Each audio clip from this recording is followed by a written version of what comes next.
Is your 2006 BMW 325i key fob not working? Let's get it fixed. First, determine the issue.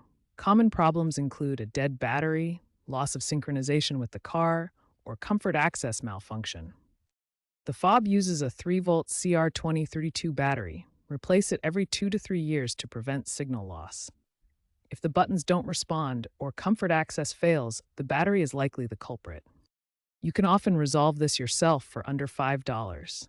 If a battery change doesn't work, the fob may need to be resynced to your car or could be comfort access issue. If a new battery didn't solve the problem, try resyncing your key fob. Turn the ignition on and off in a specific sequence while pressing the lock and unlock buttons on the fob.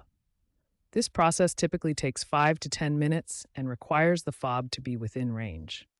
If you have comfort access for keyless entry and push-button start that's not working, the issue could be signal interference from metal objects or a faulty antenna coil in the car. Test the proximity sensors by approaching the vehicle. Consider aftermarket programmable key fobs with Bluetooth integration and smartphone pairing. These can bypass traditional resync processes using apps that simulate dealer tools. If resyncing doesn't work, you might need professional help, especially for comfort access issues integrated with the car's computer system.